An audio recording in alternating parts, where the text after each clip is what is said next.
Hi guys, welcome back to the channel. Today we're in the kitchen. We're going to do a new recipe, at least it's new to me. You may have seen it.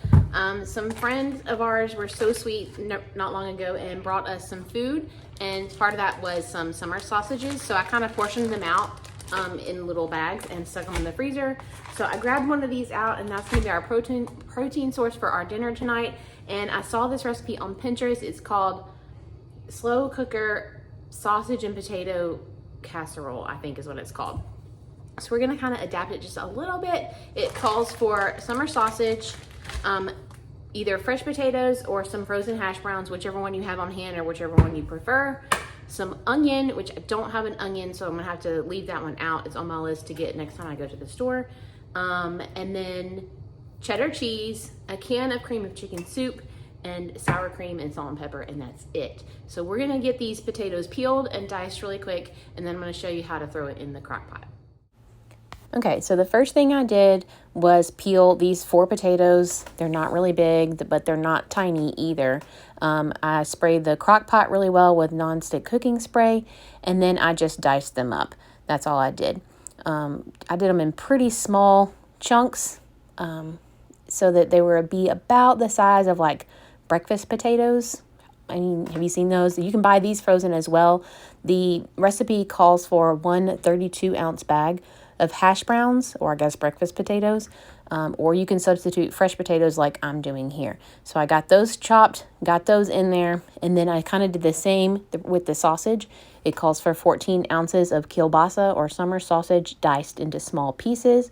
So I just cut them in half and then cut those halves in half, and then I just diced them up. That's how I did the sausage. And then it also calls for 1 small onion diced, which I told you I did not have any onion, so you will see me add some onion powder in just to give it a little bit of an onion flavor here in a little bit. This would also be something really easy to do as you are chopping onions and the potatoes and such and shredding this cheese, to just go ahead and do double the amount. Here, the recipe calls for 2.5 cups of shredded cheddar cheese. 2 cups goes in right here with the sausage and the onions and the potatoes. And then the other half of a cup goes on the top. So while you're doing all of this, you could just do twice the amount. Put half of it in the crock pot, just like I'm doing here, and the other half, put it in a Ziploc bag, like a gallon-sized Ziploc bag, and mark what it is, and then put it in the freezer.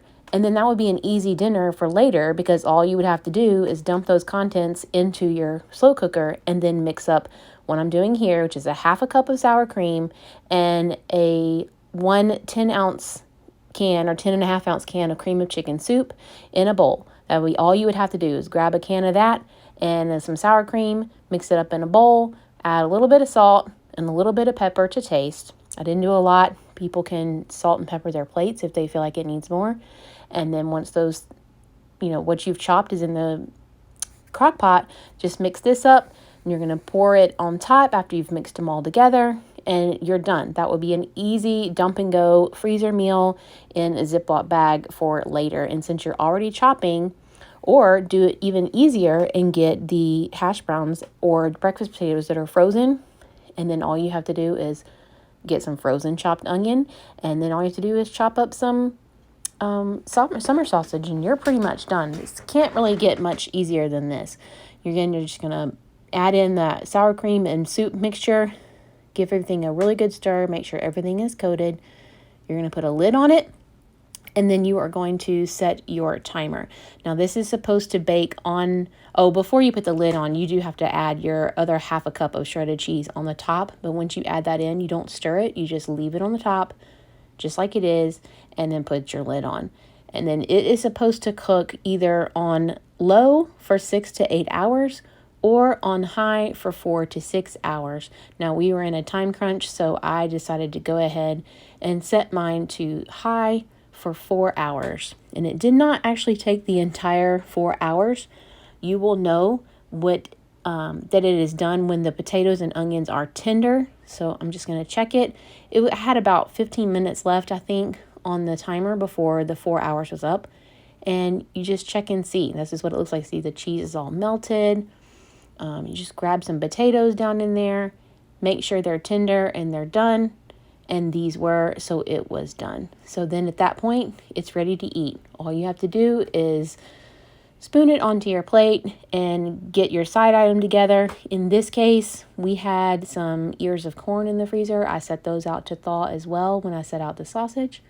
And all I did was boil those in some water there at the last minute while the rolls were heating in the oven, and supper is ready. And this made a lot. The kids did not eat it. They had something else for dinner. So this was enough for either the 4 of us for dinner, or 2 of us for dinner and some lunch left over the next day, that's what I did. I had it for lunch the next day. So just add your side item, which is either corn or green beans or side salad or asparagus or whatever you choose or whatever you have on hand. It'll go with anything. Here is the recipe if you'd like to pause the video and take a screenshot or write it down. That's all it is, really. It's really super easy. So there is what it looks like. Thank you guys for watching. We will see y'all in the next video, and I will talk to you later. I love you. Bye.